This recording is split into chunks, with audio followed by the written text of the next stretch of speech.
আমাদের এই পৃথিবীতে এমন অনেক শক্তি আছে যাদের বশীকরণ করলে তারা মানুষের সব ইচ্ছে পূরণ করতে পারে। তবে তাদের বশ করার পদ্ধতি ভীষণ কঠিন, মৃত্যুকে আমন্ত্রণ জানানোর মতো ভয়ঙ্কর।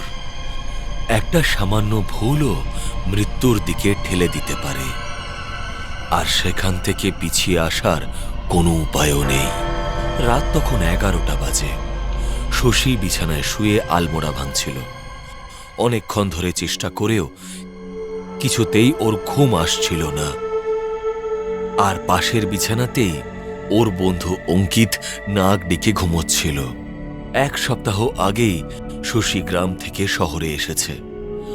ও শহরে নতুন চাকরি পেয়েছে। ওর খুব মায়ের কথা মনে পড়ছিল। ও মাকে যত তাড়াতাড়ি সম্ভব এখানে নিয়ে আসতে চাইছিল। ও মায়ের কথা ভাবছিল, এমন সময় কেউ একটা ডোরবেল বাজালো।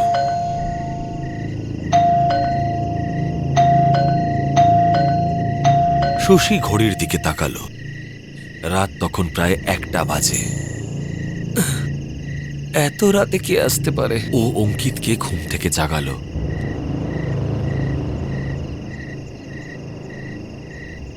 অঙ্কিত দরজাটা খুলল। দরজাটা খুলতেই দেখল সামনে একজন অপরূপ সুন্দরী মহিলা দাঁড়িয়ে আছে।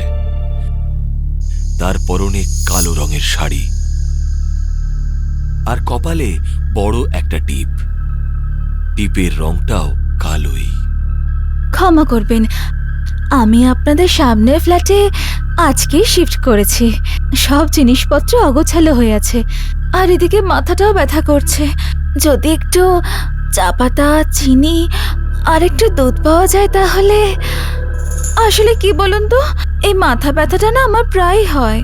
অনেক ডাক্তার দেখিয়েছি, কিন্তু কোনো কাজই হয়নি। চা খেলেও ব্যথাটা পুরো কমে না ঠিকই, তবে একটু আরাম পাওয়া যায়। ভদ্র মহিলা ঘরের ভেতরে এলেন, আর ঘরে ঢুকতেই ওদের সারা ঘর একটা অদ্ভুত মিষ্টি গন্ধে ভরে গেল। ভদ্র মহিলা অদ্ভুত নজরে পুরো ঘরটাকে দেখতে লাগলো। শশী ওর জন্য চা বানাতে গেল। অঙ্কিত ওর সামনেই একটা চেয়ারে বসে পড়ল। ওই ভদ্র মহিলা কখনো শশীকে কিচেনে চা বানাতে দেখতে লাগলো, আর কখনো সামনে অঙ্কিতকে দেখতে লাগলো। শশী হাতে চায়ের কাপ নিয়ে ঘরে এসে ভদ্র মহিলাকে ডাকল। ম্যাডাম, এই নিন গরম গরম চা। শশীর কথা শুনে মহিলা চমকে উঠল। তারপর শশীর হাত থেকে চায়ের কাপটা নিল, আর চা খেতে খেতে আরো একবার শশী আর ঘরের চারদিকে চোখ বুলিয়ে নিতে লাগলো। চা কেমন হয়েছে? কি কি জিজ্ঞেস করলেন আপনি? না, জানতে চাইছি যে চাটা কেমন লাগলো। ভদ্র মহিলা খুবই রহস্যময় ভঙ্গিতে উত্তর দিল, খুব ভালো, একদম আপনার মতো। কিছু মনে না করলে একটা কথা বলি? আপনি খুব সুন্দর সেন্ট লাগান। আপনি ঘরে আসতেই আমাদের সারা ঘর সুগন্ধে ভরে গেছে। শশীর কথা শুনে ভদ্র মহিলা অদ্ভুত ভঙ্গিতে হাসতে লাগলো। তারপর বলে উঠল, আচ্ছা এবার আমি আসি। আপনারা সত্যি খুব ভালো। আপনারাও আসুন না একদিন আমার বাড়িতে। চা খেয়ে ভদ্র মহিলা চলে গেল। কিন্তু এরপর থেকে কেন জানি না শশীর মনে হতে লাগলো ওই মহিলা যেন সব সময় জানালা দিয়ে শশীকেই দেখছে। শশী জানালার কাছে এসে দাঁড়াতো। ওই মহিলা টানা শশীর দিকে তাকিয়ে থাকত। সে রাত 12টাই বাজুক না কেন। শুধু তাই নয়, ভদ্র মহিলা শশীকে দেখে শুধু হাসতই না, তার সাথে হাত নেড়ে শশীকে ওর কাছে যাওয়ার জন্য ইশারা করত। কিন্তু শশী কখনোই ওর বাড়িতে যাওয়ার জন্য সাহস করে উঠতে পারেনি। এক রাতের কথা, ঘড়িতে তখন 1টা বাজে। চারিদিক নিস্তব্ধ। মাঝে মাঝে শুধু কুকুরের ডাক শোনা যাচ্ছিল, আর তারপরেই নিশ্ছিদ্র নিস্তব্ধতা। শশী আর অঙ্কিত তখন গভীর ঘুমে মগ্ন। তখনই হঠাৎ ঘরের লাইটগুলো নিজে নিজেই দপদপ করতে লাগলো, আর সারা ঘরে সেই সুগন্ধটা ছড়িয়ে পড়েছিল যেটা ওই মহিলা আসার সাথে সাথে এসেছিল। আর তারপরে সারা ঘরে ওই মহিলার গলার স্বর শোনা যেতে লাগলো। ওই মহিলা শশীকে ঘুম থেকে তোলার চেষ্টা করতে লাগলো।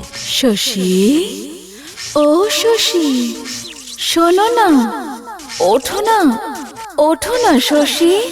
ক্ষমা করো, আমি আবার এত রাতে তোমায় বিরক্ত করতে এসেছি, কিন্তু কি করব, যন্ত্রণায় আমার মাথা ফেটে যাচ্ছে। প্লিজ তুমি আমার জন্য এক কাপ চা বানিয়ে দাও না। ওঠো না শশী, শশী ওঠো না। ভদ্র মহিলার জোরাজোরিতে শশীর ঘুম ভেঙে যায়। চোখ খুলে সামনে ভদ্রমহিলাকে দাঁড়িয়ে থাকতে দেখে শশী চমকে ওঠে। আরে আপনি আপনি এখানে, আপনি ভেতরে এলেন কি করে? আমরা আবার ভুল করে দরজা খুলে রেখে দিইনি তো?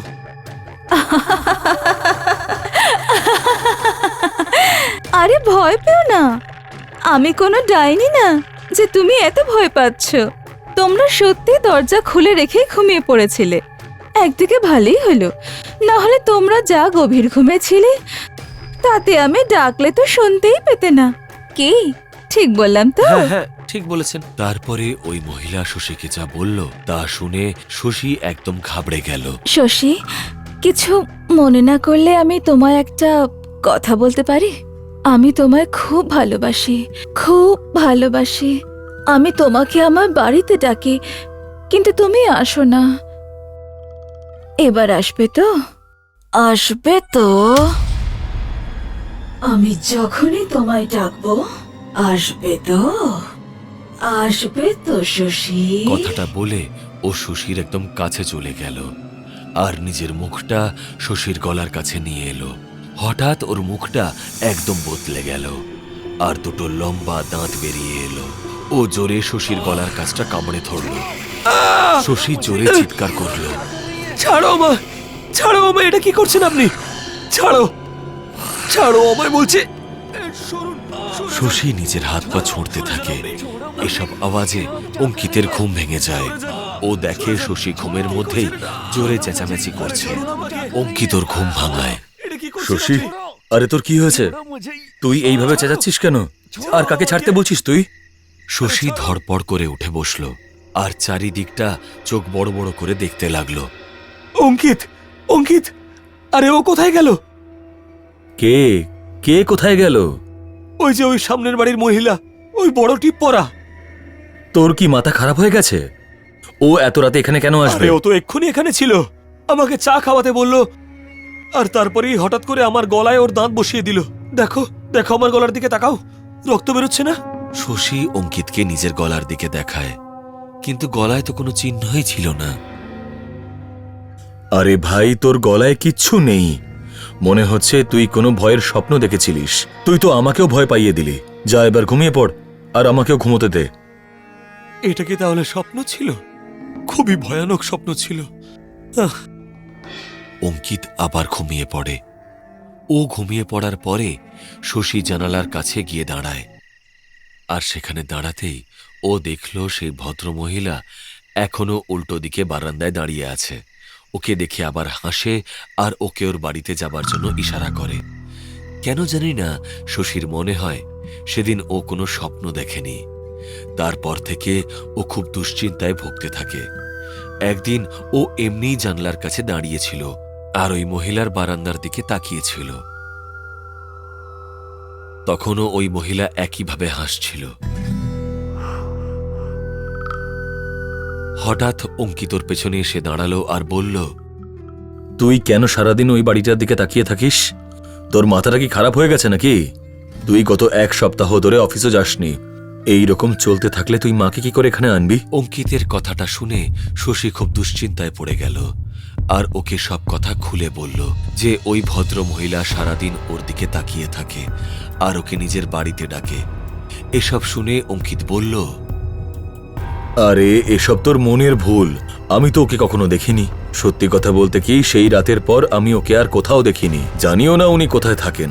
যাই হোক, তোর যদি ওই মহিলাকে নিয়ে অসুবিধে থাকে তাহলে আমরা এখান থেকে অন্য কোথাও চলে যাব। এই প্রস্তাবটা শশীর পছন্দ হলো, কিন্তু সেই রাতের পর শশীর সাথে আরো অদ্ভুত অদ্ভুত ঘটনা ঘটতে লাগলো। পরের দিন রাতে ও যখন ঘুমানোর চেষ্টা করছে তখন ও দেখল যে ওর বন্ধু অঙ্কিত ওর দিকে অদ্ভুত চোখে চেয়ে আছে। ওর চোখ দুটো রক্তের মতো লাল আর ওর মুখ দিয়েও অদ্ভুত অদ্ভুত আওয়াজ বেরোচ্ছে।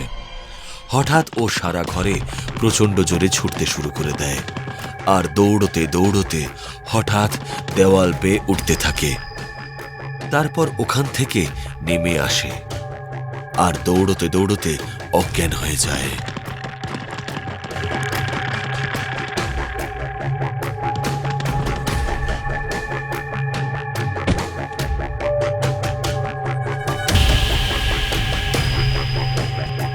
শশী এসব দেখে ভয় পেয়ে যায়। সকালবেলায় শশী যখন অঙ্কিতকে গত রাতের সব ঘটনা বলল তখন অঙ্কিত জানায় যে ওর কোনো কিছুই মনে নেই। এরপর থেকে এই ঘটনাগুলো রোজ রাতে ঘটতে শুরু করে। শশী কিচ্ছু বুঝতে পারছিল না, কিন্তু শশী একটা জিনিস নোটিস করেছিল, এই সব ঘটনা সেদিনের পর থেকে শুরু হয়েছে যেদিন অঙ্কিত এই বাড়িটা ছেড়ে অন্য কোথাও যাবার কথা বলেছিল। অবশ্য সে সময় আরও একটা ঘটনা ঘটেছিল। অঙ্কিতের সবচেয়ে প্রিয় একটা পাঞ্জাবি রোদে শুকোতে দেওয়ার পরই হারিয়ে গেছিল। অঙ্কিত ওটা অনেক খুঁজেছিল, কিন্তু ও সেটা খুঁজে পায়নি। এসবের মধ্যে কেন জানি না শশীর মনে হলো ওদের সাথে যেসব ঘটনা ঘটছে তার পিছনে কোথাও না কোথাও ওই মহিলার যোগ আছে। তার জন্য শশী অঙ্কিতকে কোনোভাবে রাজি করালো। ও ঠিক করলো ওরা দুজনে চুপি চুপি ওই মহিলার বাড়িতে যাবে। ওরা দুজনে ওই বাড়িটার বাইরে পৌঁছতেই ওরা ওই মহিলার গলা শুনতে পেল। শুনে মনে হচ্ছিল মহিলা যেন কারুর সাথে জোরে জোরে কথা বলছে। তুমি আমার ভৃত্য, তোমায় আমার জন্য এই কাজটা করতেই হবে। তুমি আমাকে মারতে পারবে না। ওরা দুজনে জানালা দিয়ে ভেতরে দেখার চেষ্টা করতে লাগলো। তারপর ওরা ভিতরে যা দেখলো তা দেখে ভয় ওদের দম আটকে এল। ওরা দেখলো ওই মহিলা মেঝেতে শুয়ে ছটফট করছে আর ওর মুখ থেকে রক্ত বেরোচ্ছে, আরও বলছে, তুমি আমার ভৃত্য, তোমায় আমার এই কাজটা করতেই হবে। তুমি আমায় মারতে পারবে না। সামনে কিছু জিনিস ছড়িয়ে পড়েছিল, মানুষের খুলি, কাটা লেবু, লঙ্কা, বাটিতে রক্ত আর 3টে মুন্ডহীন মুরগি। ওখানেই ওরা অঙ্কিতের পাঞ্জাবিটাও দেখতে পেল যেটা হারিয়ে গিয়েছিল, আর তাতেই একটা কালো সুতো বাঁধা ছিল। হে ভগবান, এটা তো তোমার সেই পাঞ্জাবিটা যেটা হারিয়ে গিয়েছিল। এই মহিলাটা তো কালো জাদু করছে। কালো জাদু? হ্যাঁ, মা বলতো আমাদের ব্যবহার করার জিনিসে আমাদের দেহের শক্তির অংশ থেকে যায়, যা কালো জাদুতে ব্যবহার করা হয়। তোমার পাঞ্জাবিটা ওই চুরি করেছিল আর এটার সাহায্যেই ও তোমায় বশ করত, আর যার ফলে তুমি রোজ রাতে ওই রকম ভয়ঙ্কর কাজকর্ম করতে। কিন্তু ও আমার উপরে কালো জাদু কেন করতে চাইছিল? কারণ তুমি আমায় বলেছিলে না যে আমরা এই বাড়িটা খালি করে দিয়ে চলে যাব। আমি কোথাও চলে যাই সেটাও চাইনি। কিন্তু কেন? কারণ ও আমায় ভালোবাসে আর ওর মনে হচ্ছিল তুমি আমাদের ভালোবাসার পথে বাধা হয়ে দাঁড়াচ্ছ। এই মহিলা এটাও চাইছিল যাতে তুমি আমায় মেরে ফেলো, যাতে ও আমার আত্মার উপরে অধিকার ফলাতে পারে, আর তারপরে ও আমার আত্মাকে ওর ভৃত্য বানিয়ে ফেলতো। ও এইসব কালো জাদুর মাধ্যমে ও তারই ব্যবস্থা করছিল। কিন্তু মনে হচ্ছে ও কিছু একটা ভুল করে ফেলেছে আর ওর জাদু ওকেই কাহিল করেছে। যেন সেদিন রাতে ও ওই কালো জাদুর সাহায্যেই আমাকে নিতে এসেছিল, তাই আমি চেঁচাচ্ছিলাম। আর তুমি বলেছিলে যে আমি স্বপ্ন দেখছিলাম, কিন্তু সেদিন ওটা সম্ভব হয়নি। আমার মনে হয় আমাদের এখানে থাকাটা ঠিক হবে না। চলো আমরা বাড়ি চলে যাই। পরের দিন পুরো সোসাইটিতে হুলুস্থুল কাণ্ড হয়ে গেল। পুলিশের গাড়ি আর অ্যাম্বুলেন্স সাইরেন বাজাতে বাজাতে সোসাইটির মেইন গেটের সামনে এসে দাঁড়ালো। অঙ্কিত আর শশী ঘরের জানলা দিয়ে নিচের দিকে দেখছিল। ওই মহিলার মৃতদেহকে স্ট্রেচারে করে অ্যাম্বুলেন্সে তোলা হচ্ছিল।